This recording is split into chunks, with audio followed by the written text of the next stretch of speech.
Je vous propose directement, maintenant, On y va. d'avoir les solutions sur l'universalisme. Prenez bien note. Donc, oui, on attend le clé en main. Vous connaissez la pièce de théâtre de Ionesco Léchès, le mec qui allait raconter la vérité sur tout, non? Oui. Voilà. Non, j'espère pas finir comme le mec qui allait raconter la vérité sur tout. Bon, bonjour à nouveau. Et, à vrai dire, d'abord, je suis très content d'être invité par l'LDH, par toi. Je suis très content de réfléchir sur certains sujets qui, du coup, ils deviennent de plus en plus urgents. Hein? C'est-à-dire, il y a eu une accélération par rapport au sujet de l'universel, de l'universalisme, non? Alors, moi, ce que je vous propose, c'est de vous raconter, de vous donner quelques réflexions, quelques axes sur lesquels moi je réfléchis, hein, parce que j'étais confronté il y a très peu de temps en Argentine à ces problèmes, pour les poser comme ça, de relativisme versus universalisme, n'est-ce pas? Comme j'ai fait beaucoup de choses en Italie, pareil, c'est-à-dire je suis confronté tout le temps en Italie à, comme ça, ce que j'essaierai de vous expliquer un peu de mon point de vue, cet remplacement de tout socle commun par un rapport de haine, n'est-ce pas? C'est-à-dire que l'haine de l'autre, non, c'est ce qui donne l'identité. Hein, c'est-à-dire qu'on assiste de plus en plus à cette fragmentation de la société, à cette rupture des liens, et qui fait que, vous voyez, un tout petit peu comme style, l'ennemi de mon ennemi, c'est mon ami, ce type de choses dans lesquelles, tout à coup, tout paraît dire que dans notre époque, depuis un bon bout de temps, hein, mais là, on est dans un point vraiment limite, je crois, hein, dans notre époque, la recherche comme ça d'un socle commun qui nous unit, hein, pour dire, bon, qu'est-ce que nous avons en commun après tout, et petit à petit remplacé par des recherches identitaires très fermées qui effectivement correspondent socialement et culturellement au développement du relativisme culturel, et chacun sa vérité, mais que ça va jusqu'à l'ultra-relativisme et de l'individualisme total. Il n'y a pas de vérité, chacun son truc, et si on dit les mots vérité, déjà on est soupçonné d'être quelqu'un de très dangereux, n'est-ce pas? Bon. Alors, au fait, de mon point de vue, il est vrai que nous ne pouvons pas continuer à défendre l'humanisme et l'universalisme comme jadis, c'est-à-dire que il y a quand même dans l'universalisme et dans l'élan humaniste quelque chose à revoir. Non? Par rapport à l'universel, nous voyons bien que ce n'est pas une question politique ou sociale seulement, hein, c'est-à-dire l'idée qu'il y a des lois universelles qui ordonnent les cosmos, n'est-ce pas? C'est l'idée quand même de Galilée, de Kepler. Dans la société, c'est Thomas Müntzer, vous imaginez, à l'époque de ce qu'on appelait les guerres des religions, qui a dit l'histoire a des lois et les humains peuvent les connaître et les modifier, n'est-ce pas? Donc, l'idée qu'il y a des universaux, l'idée de que quand même tout ceci, hein, qui va de la vie sociale, individuelle, jusqu'à la matière, hein, qu'il y a des lois qui sont universelles, n'est-ce pas, avec la loi qui porte son nom, la loi de la gravité universelle, de la gravitation universelle. Et cette idée-là, effectivement, de tout point de vue, scientifiquement, artistiquement, socialement, politiquement, a pris un coup. Et ce n'est pas d'aujourd'hui, ça commence en 1900, hein, c'est-à-dire quand les socles communs universels se cassent, n'est-ce pas? Alors, effectivement, ça ne veut pas dire que les pommes ne tombent plus, n'est-ce pas? Simplement, ça veut dire que ce n'est pas si universel que ça. Alors là, par rapport au mot, il y a deux possibilités. Moi, je préfère dire que ce n'est pas absolu, mais que dans chaque référentiel, dans chaque situation, que ce soit comme ça, la chose arrive. Vous comprenez? C'est-à-dire qu'il y a une différence entre dire que c'est absolu ou que ce soit universel. n'est-ce pas? Universel, ça veut dire qu'il y a quelque chose qui est vrai toujours dans cette situation-là, n'est-ce pas? Donc, que pas tout peut arriver et qu'il n'y a aucune asymétrie, n'est-ce pas? Mais absolu, effectivement, c'est-à-dire les côtés absolus qu'on mettait derrière de que partout est toujours pareil, ça prend un coup dans les sciences, ça prend un coup dans l'histoire et ça prend un coup socialement. Du côté de l'humanisme, vous savez bien qu'en tant que ressortissant du tiers-monde, de l'Amérique latine en particulier, vous savez bien quand même que l'humanisme a deux visages, n'est-ce pas?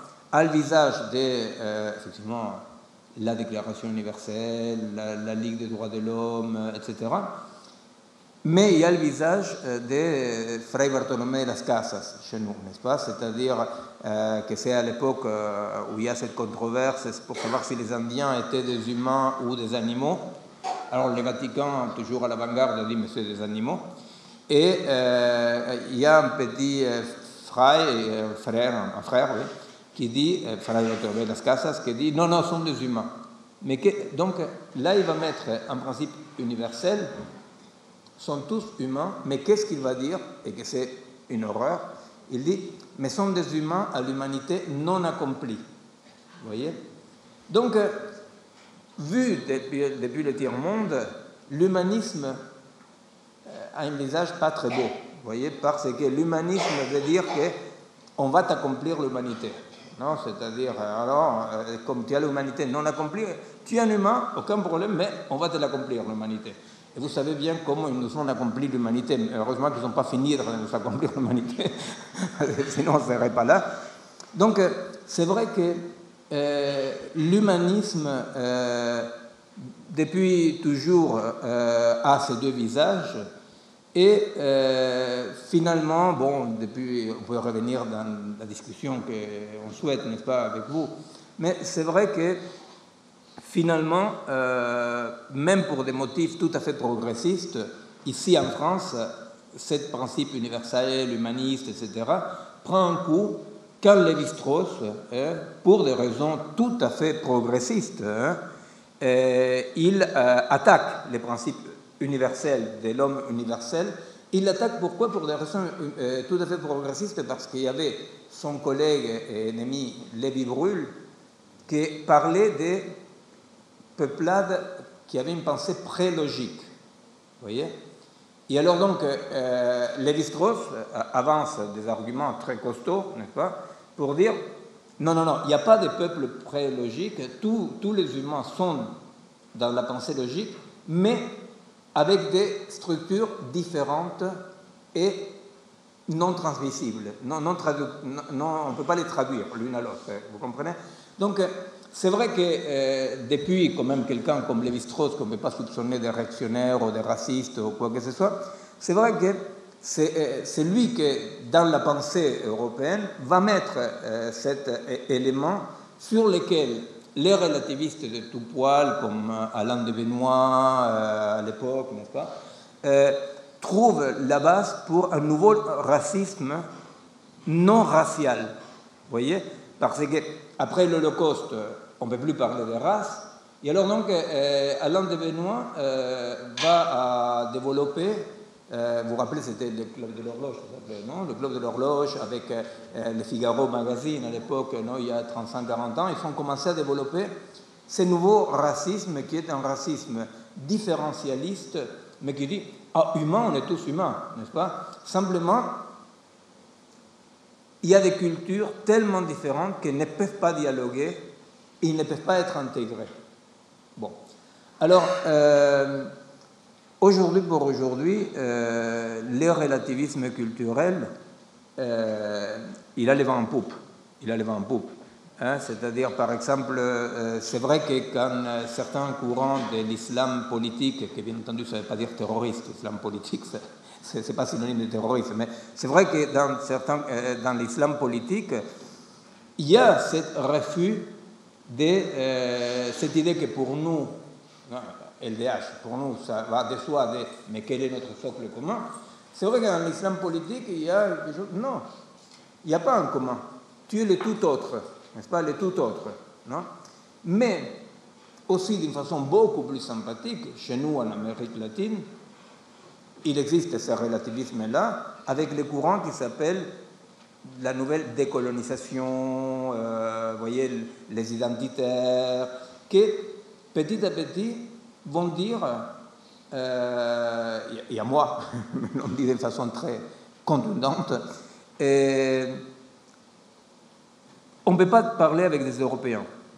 Mais à tel point, par exemple, que dans ces courants comme ça, relativistes, qui sont très actifs, et en plus se présentent d'une façon que, il est vrai, ils sont un côté émancipateur, ils sont un côté émancipateur, bien entendu, non?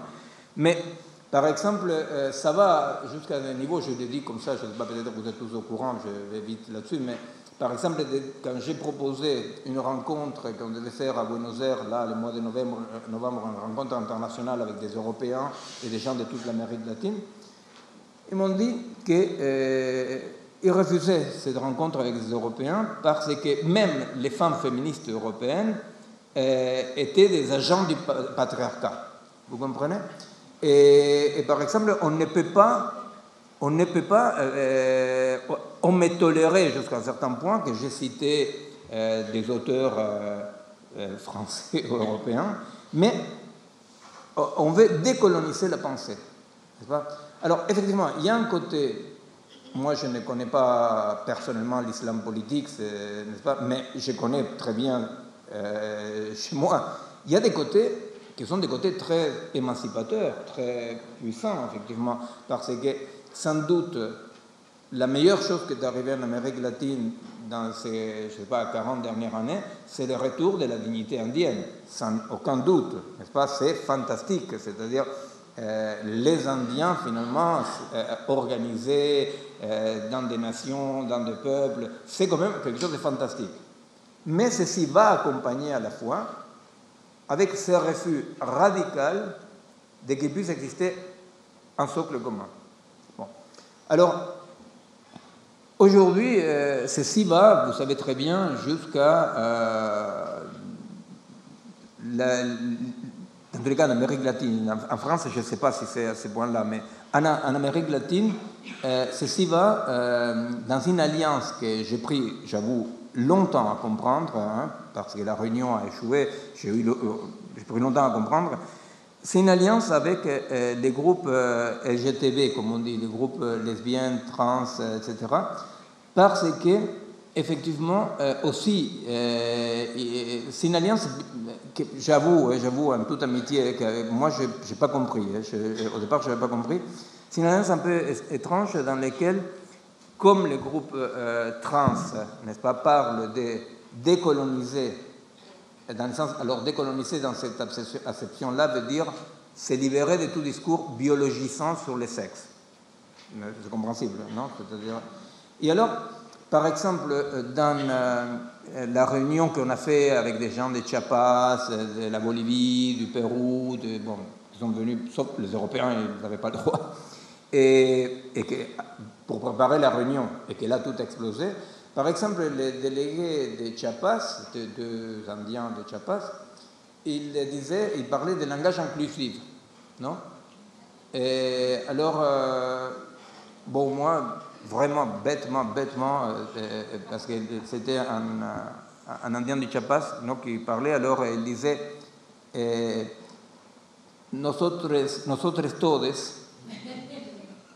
Oh, je lui ai dit, arrête, on dit nosotros todos, mais je le disais pour rigoler, oula, ça va rigoler du tout, n'est-ce pas, ça va rigoler du tout.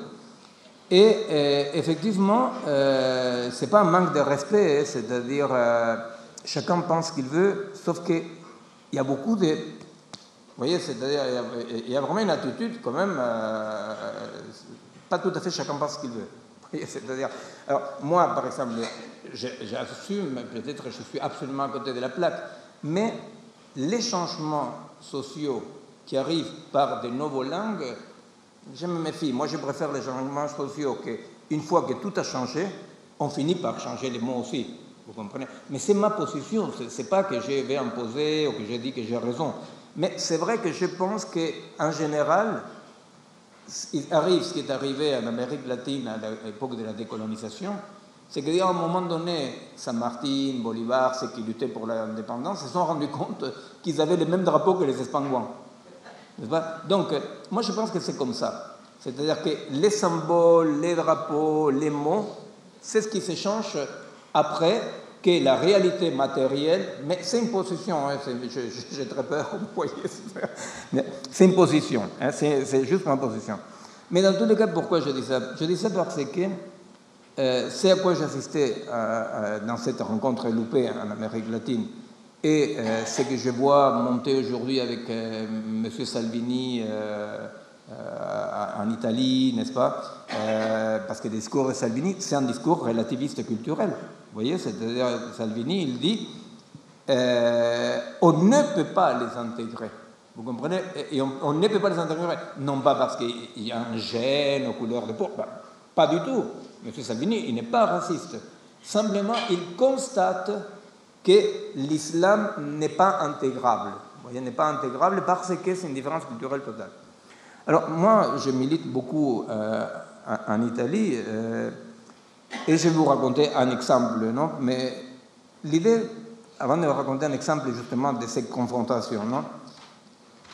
Après toute cette expérience plutôt désagréable chez moi, en Italie, chez Bourgoin, moi je me suis dit effectivement quelque chose qui est une discussion qui n'a pas né d'hier, relativisme ou universalisme, mais c'est devenu un truc que face à cet échec de la promesse, face à la menace, vous voyez, on vit dans un monde des menaces. Non? Et vous savez très bien que quand il y a la menace, on ne fait pas des liens. Hein? Quand il y a la menace, on se ferme. Hein? C'est-à-dire, tant que le Titanic flotte, on danse et on s'aime. Quand le Titanic commence à couler, on se donne des coups de pied pour voir qui monte sur la barque, n'est-ce pas?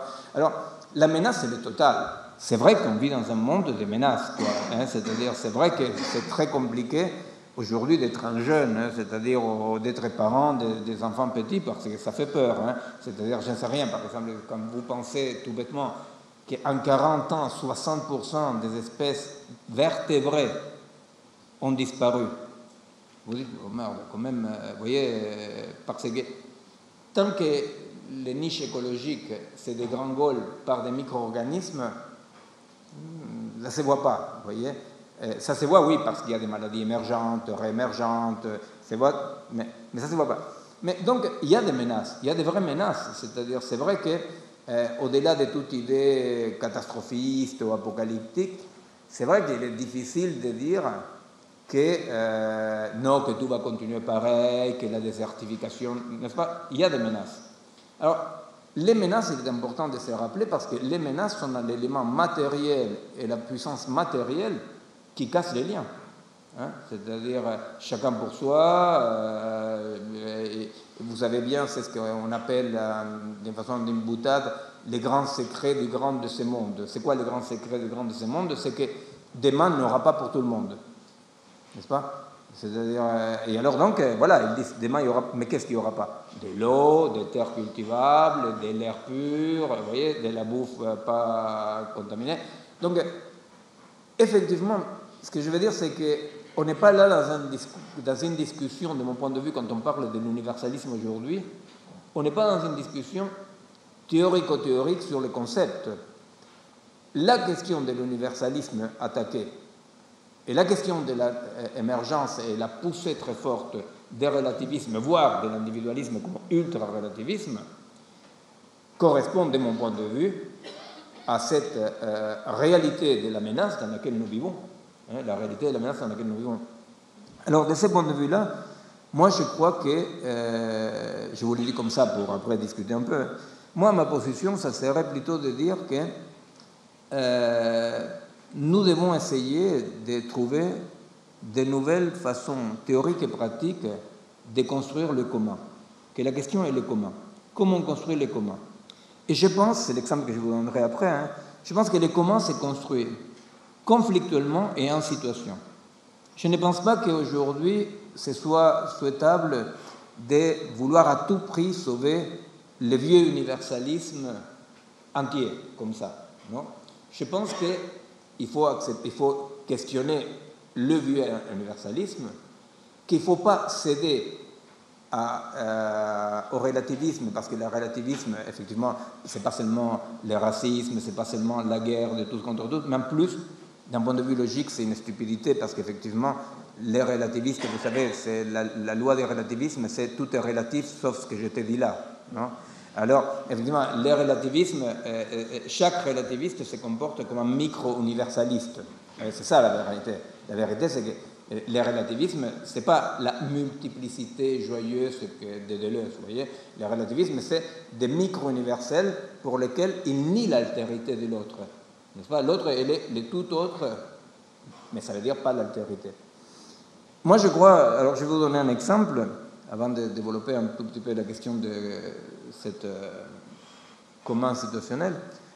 Je milite beaucoup et je travaille beaucoup en Italie. Et en Italie du Nord, à Milan, une jeune psychothérapeute m'a demandé de travailler avec elle parce que c'est un service pour migrants undocumentés, en principe.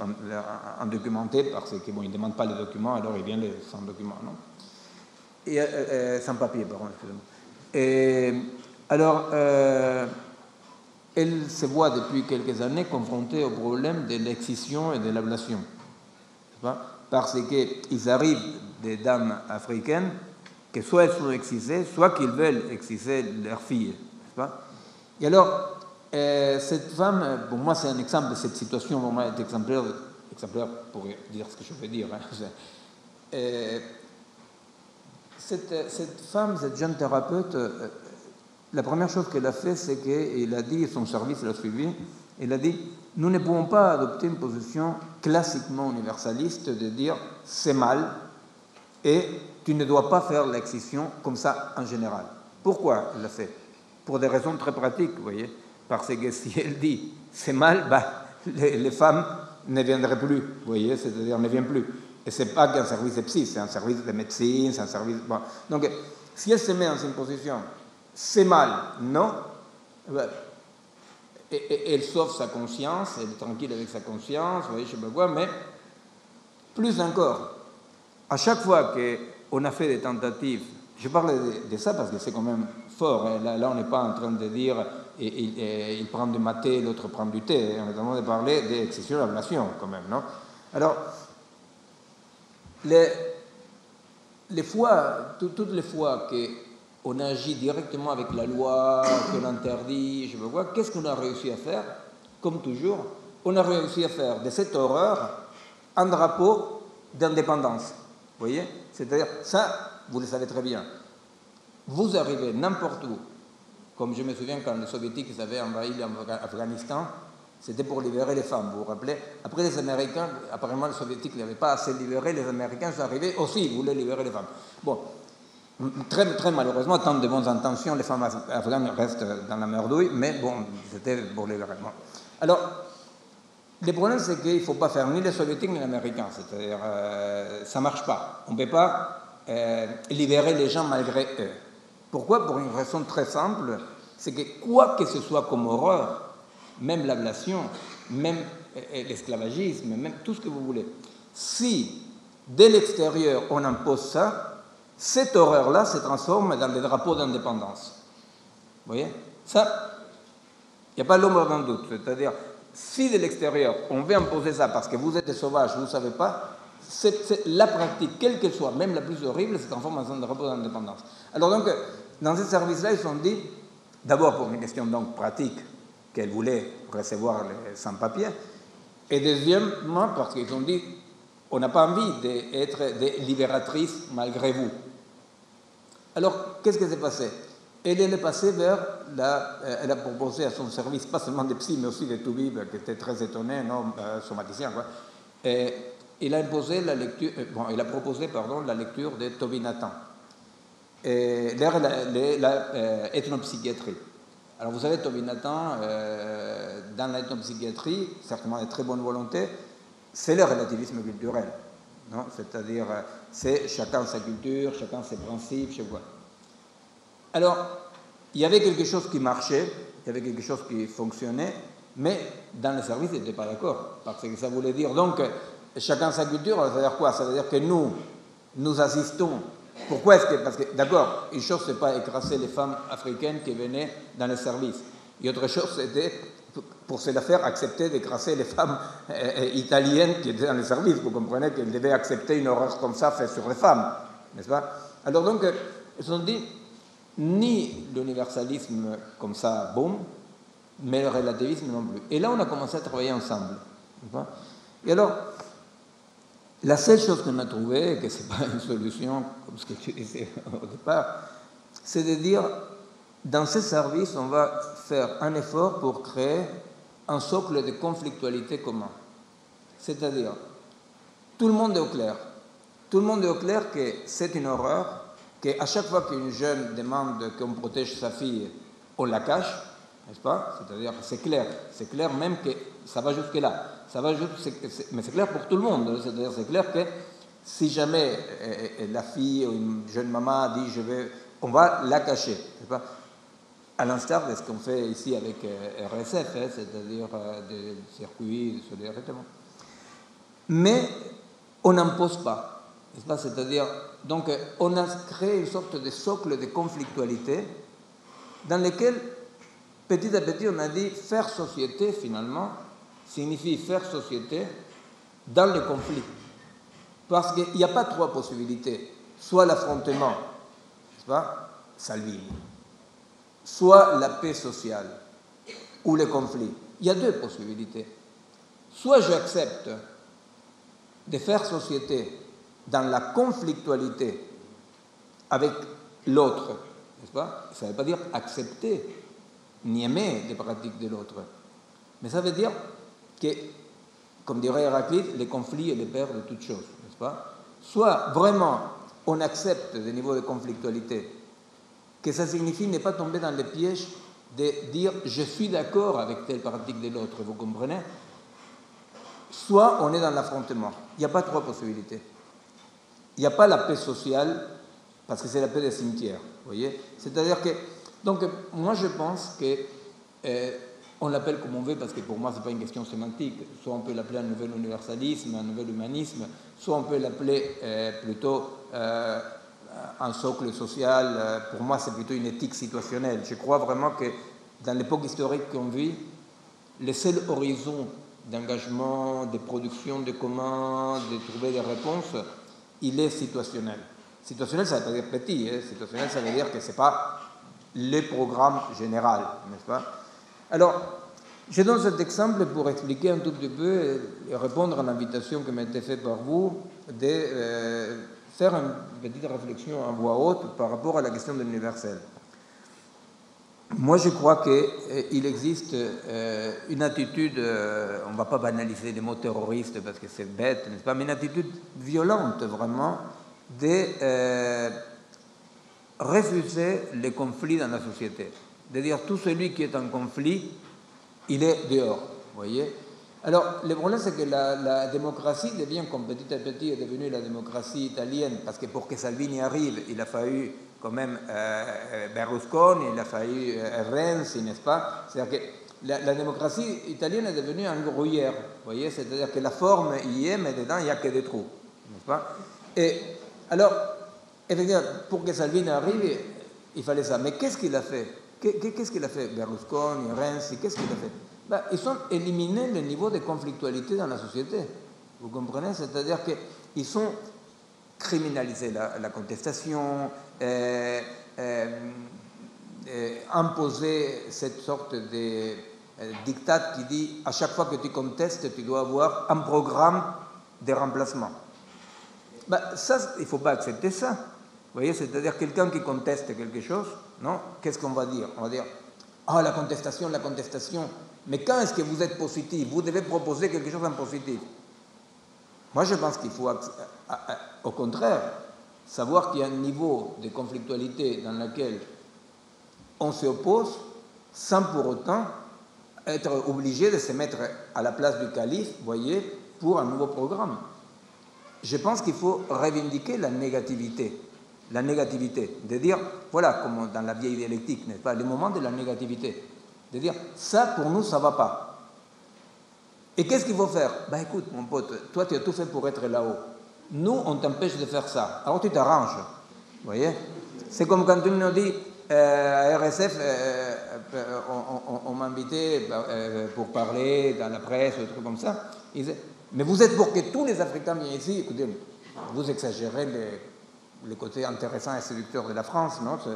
Je ne pense pas que tous les Africains viennent. Moi, mais combien? Écoutez, nous on dit, ici, il y a des gens qui arrivent.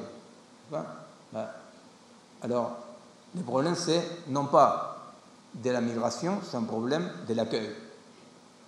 Alors, vous savez, avec Angélique Delaray, on a fait un travail de recherche parce que, bon, vous connaissez tous RSF, bien sûr.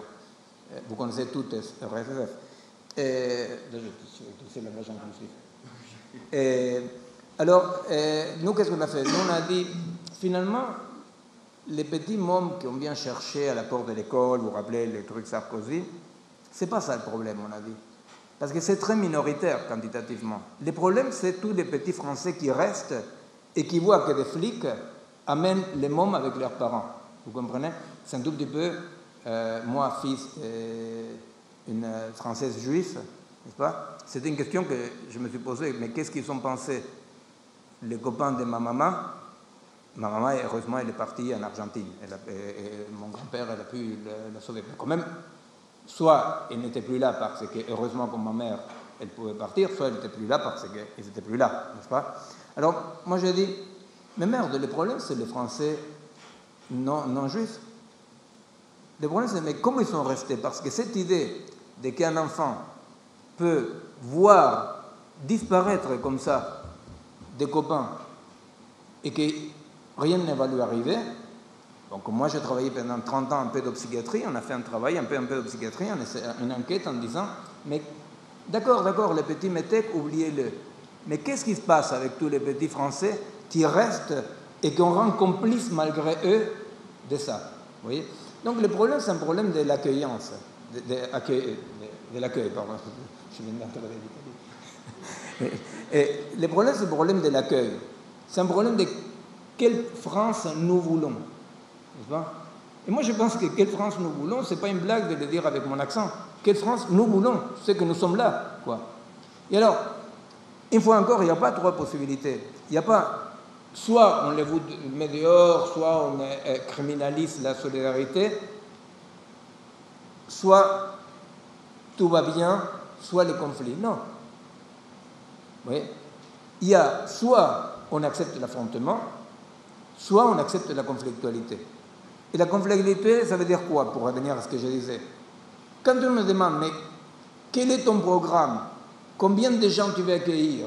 Qu'est-ce que tu vas faire avec les gens? Nous, on a le droit de dire, je n'ai aucune idée de ça. Moi, ici et maintenant, il y a ces gens-là qui sont là. Eh bien, ces gens-là qui sont là, ils ont le droit de circuler, d'être ici, et d'avoir de la médecine et avoir l'école. Vous comprenez? C'est-à-dire que si des gens ont des solutions, eh bien, ces solutions, moi, je pense que d'abord, elles doivent être locales. Vous voyez? En Italie, par exemple, j'ai participé à Rome il y a 10 jours, dans le 3e district de Rome, dans lequel le maire, il désobéit, il se met en désobéissance par rapport à Salvini. Alors, il propose des solutions, c'est très bien. Mais avant de proposer des solutions locales, etc., il faut déjà dire non. Et dire non, ça signifie assumer et redorer les blasons, de dire il y a des choses que c'est non. Même si on n'a pas les programmes de et après. Bon. Je voulais présenter un tout petit peu pour après discuter cette voie. Voilà. L'idée, c'est un tout petit peu que je crois qu'il faut sortir de l'affrontement stérile mais dangereux du côté relativiste, n'est-ce pas, des identitaires, relativistes, etc., ou réimposer l'universalisme comme on l'a connu à l'époque de Zola, n'est-ce pas? Je pense qu'il faut sortir de ça et vraiment faire un travail pour voir comment nous créons du commun dans des expériences concrètes. C'est-à-dire, la question, c'est le commun. Parce que, vraiment, une fois encore, aujourd'hui, ce qui remplace les liens, c'est la haine.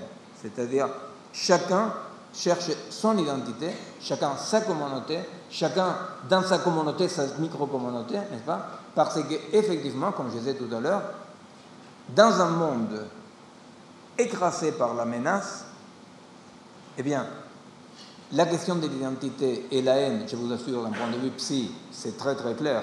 Vous savez, quand vous haïssez, le monde est en ordre. Je vais vous dire même un truc, c'est une blague, mais c'est vrai. Quand vous êtes dans les urgences psychiatriques et qu'arrive quelqu'un de mélancolique, qui veut se suicider, si vous arrivez en parlant avec la personne à évoquer, vous voyez ce qu'il vous raconte de sa famille, et tout à coup il y a un oncle, une tante qui vraiment, il est très méchant, si vous arrivez à les focaliser sur l'oncle et qu'ils se mettent à dire « mais cet oncle-là, mais c'est une merde, mais te fait du mal », mais si le mec se met à haïr, il ne se suicide pas. À nous de trouver une autre solution, soit le suicide, soit la haine, pour créer du lien. Merci de votre attention.